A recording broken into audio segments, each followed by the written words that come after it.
Hi, my name is Shane Pung, and this is the perfect way to cook a steak without a grill. Alright, so here's a quick rundown of the tools and ingredients that I'll be using today. Obviously, we have the piece of meat. It is a strip steak. I chose a strip steak because it's relatively inexpensive, but it's also extremely tasty. Obviously, we're going to need a pan, some olive oil, a little bit of butter, and I chose to season with salt, pepper, and a little bit of granulated garlic. Alright, so now it's time to cook. The stove is on high heat. You want the pan extremely hot. Another quick tip is you want to take the steak out around 30 minutes to an hour before you want to cook the steak. This allows the steak to come closer to room temperature. Cooking a cold steak is undesirable and it will be a lot less tender. So now I'm going to throw in some olive oil in the pan. Not too much.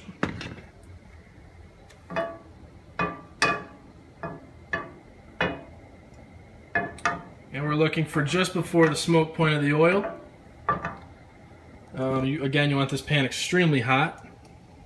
Alright, see a little bit of smoke here. Now I'm going to put the steak in.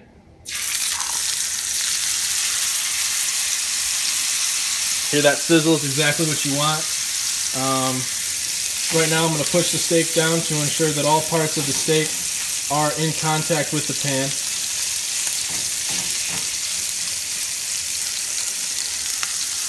At this point, I'm going to flip every minute until the desired temperature.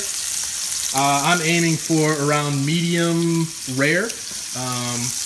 I think anything over medium is generally a waste of a steak. I mean, everyone has their opinions, but I think medium rare to medium is the perfect temperature. So now I'm going to go in for my first flip.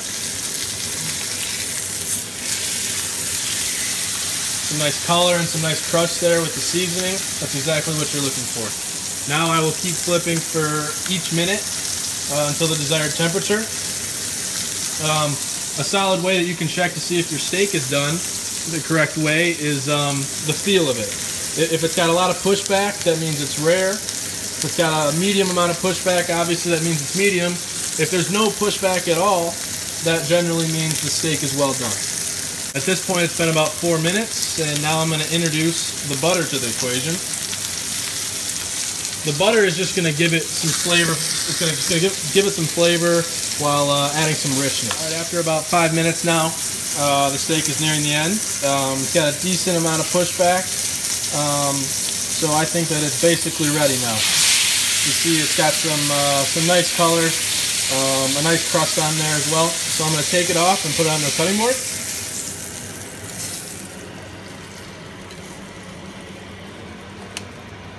See, at this point, this is where a lot of people make a lot of mistakes. The steak just looks so good, people want to just jump right into it.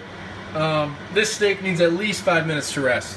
Resting will ensure that all the juices will stay inside, and overall it'll make it a more flavorful steak. Okay, so here's the finished product. It's been resting about 5 to 7 minutes. Let's slice into it and see what it looks like.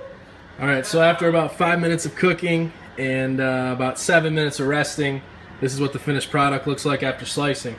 My opinion, that's the perfect amount of doneness, maybe slightly a little bit over medium rare.